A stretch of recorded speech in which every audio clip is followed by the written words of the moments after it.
Hagamos un ejercicio. Tengo dos fuerzas. Una fuerza F1 que vale 35 newton y que con respecto a mi horizontal tiene una elevación de 34 grados. Y tengo una fuerza F2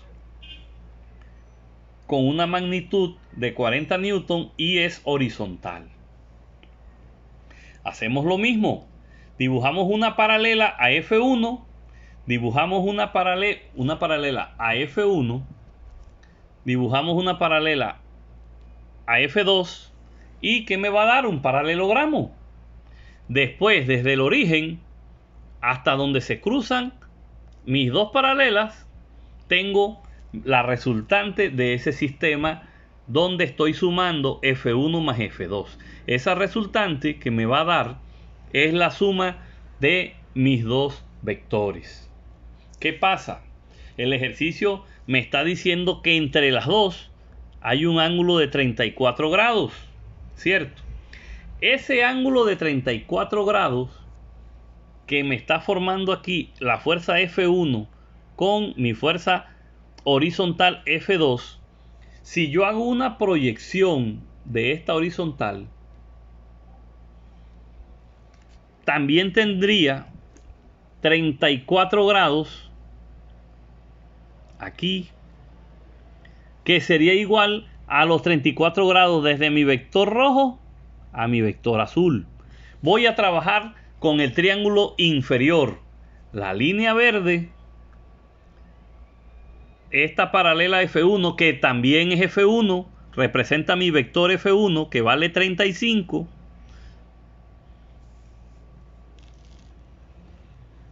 Mi fuerza F2 que vale 40. Esta longitud vale 40. Esta longitud vale 35. Y debo hallar la magnitud. No es longitud, magnitud. Debo hallar la magnitud de mi resultante. Tengo 40 newton. Tengo 35 newton. Y un ángulo exterior que es 34 grados. Pero yo necesito hallar un ángulo interior. ¿Cómo lo hallo? Si todo este plano, si yo quisiera calcular el interior, yo sé que todo este plano vale 180 grados de esta línea. Completo, desde aquí hasta acá, 180 grados. Tengo 34 grados hasta la línea F1. Si esto vale 34 grados y todo vale 180, entonces este ángulo interno ¿cuánto vale? Lo que hace falta 180 menos 34, que equivale a 146. Entonces, ahora que tengo mi magnitud 40, tengo 35 y tengo un ángulo interior. ¿Qué me resta hacer? Resolver mi triángulo.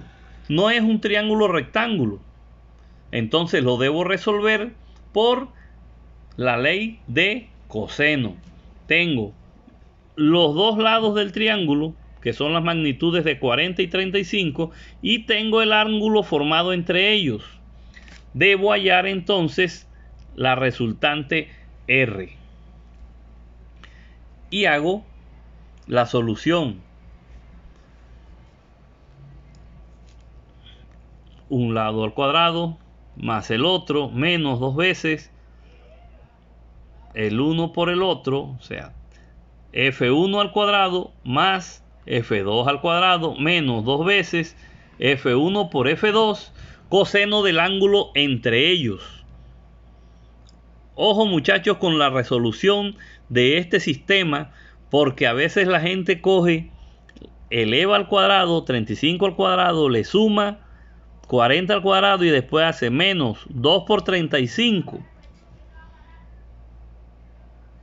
Y después multiplican por 40 por coseno. O sea, nosotros debemos resolver independiente. Todo esto que está a la derecha del signo menos, resolverlo en una sola tanda. 2 por 35 por 40 por coseno de 146. Lo que me dé aquí se lo debo restar a esta suma. Sumo estos dos cuadrados y lo que me dé se lo resto a lo que me da todo este producto. Aquí está y hallo mi resultante. Así es como calculamos nosotros, por la ley del paralelogramo, la suma de vectores. Si vamos a hablar de la suma de 3 o más vectores, pues es lo mismo. Si ustedes analizan, tengo 3 vectores, P más Q más S. La resultante P más Q más S es desde mi origen hasta donde llega el último vector, ¿cierto? Pero para resolver el sistema yo debo hacerlo en 2 partes. ¿Cuáles son las partes? Primero analizo el triángulo P, Q y hallo la resultante de P más Q. ¿Cómo lo hicimos en el ejercicio pasado? Ya sabemos cuánto vale la magnitud en newton de P, la magnitud en newton de Q. Hallo mi resultante y cuando ya tenga este valor, entonces tengo el valor de mi resultante, tengo el valor de S y debo hallar el valor PQ más S. Es el mismo sistema, pero se deben hacer entonces 2 operaciones. El triángulo PQR, porque R es este azul, y después el triángulo RS con la resultante de las 3 fuerzas. Como lo dijimos, ¿qué debemos hacer? Primero trabajamos con el triángulo superior, P más Q más R, hallamos R. Teniendo R, entonces paso al otro triángulo. R que ya lo hallé, S que ya lo tengo desde el principio, y debo hallar la nueva resultante de las 3 magnitudes, P, Q más S. A veces nos encontramos casos, como los anteriores, en los cuales tenemos 2 vectores y buscamos una resultante que es la suma de esos vectores. A veces tenemos unos casos diferentes en los cuales de una fuerza dada, como lo que tenemos la representación a mano izquierda o mano derecha, de una fuerza dada nosotros podemos hallar la proyección que tiene sobre el plano cartesiano. Por lo general, nuestros planos cartesianos van a obedecer el eje horizontal a las X y el eje vertical a las Y. Entonces, para yo hallar la componente rectangular en el eje de las X, o llamada fx, ¿qué debo hacer? Yo tengo la fuerza, la tengo ubicada con respecto a un ángulo que me da una inclinación horizontal, ¿cierto? De ese ángulo θ que yo tengo ahí, la fuerza fx, si yo analizo el triángulo F, esta proyección vertical es su misma longitud FY. FY esta es como si estuviera acá.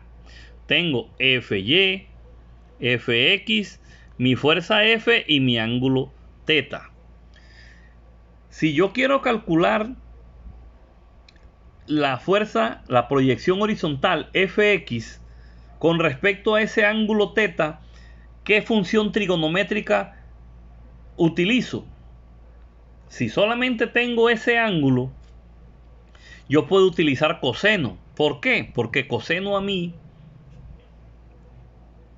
me dice que el coseno de un ángulo es igual a su cateto adyacente sobre la hipotenusa. ¿Cuál es el cateto adyacente? El que está aquí al lado del ángulo. Para este ángulo, su cateto adyacente es este.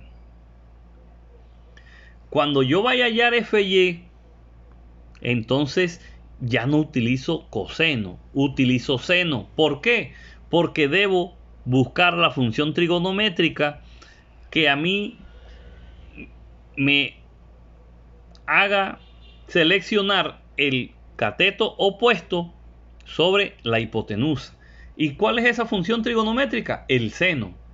¿Cuál de este ángulo θ, cuál es el ángulo opuesto, el cateto opuesto de este ángulo θ? El cateto opuesto de θ es el lado que está al frente del ángulo, por decirlo de esa manera. Cuando yo veo al frente del ángulo, este es el cateto opuesto. Y el cateto opuesto sobre la hipotenusa, ¿qué función trigonométrica es? El seno del ángulo. O sea que FY es igual. Para hallar FY yo tengo que buscar seno de θ, que es igual a FY sobre F. Conozco el seno de θ, conozco F. Despejo y hallo FY. Lo mismo como hallo FX. Utilizo coseno porque este es el cateto adyacente. Entonces, como lo que necesito hallar es Fx, entonces yo digo, el coseno del ángulo θ es igual a Fx sobre F. Conozco F, conozco el coseno, entonces despejo y hallo Fx. Si yo tengo inclinado el plano, de todas maneras vamos a utilizar el mismo razonamiento. ¿Por qué? Porque nuestros planos son perpendiculares entre ellos. X y Y son perpendiculares. Entonces aquí mi X sería esta y mi Y sería esta. Así esté inclinado. Pero el análisis es el mismo. Acabamos de hablar de cuando estamos hallando componentes rectangulares que son unos escalares. ¿Qué es un escalar? Un escalar es un número. Entonces, Fx y Fy son unos números. Pero también dentro de mi plano y dentro de mis ejes hay una representación vectorial. Ya ustedes saben lo que es un vector. Entonces, cuando yo quiera hablar de vector en el eje de las X, cuando yo hablo escalarmente con un número y digo en X, Fx y Fy para el eje vertical. Cuando yo quiera hablar vectorialmente, yo digo que en X, toda la representación que yo encuentre en X, la voy a representar vectorialmente como Y. Si yo hubiera calculado en el ejercicio pasado Fx y me hubiera dado 30 newton, entonces listo, la componente horizontal de la fuerza Fx es igual a 40 newton. ¿Cuál es la representación vectorial de ese número? 40i. De la misma manera, si yo calculo en un ejercicio la componente vertical Fy, entonces me da que Fy me vale 10 newton. Escalarmente, bueno, represénteme vectorialmente esos 10 newton. En el eje de las Y, entonces vectorialmente hablamos de J. X se representa vectorialmente por Y, vector unitario Y de magnitud 1.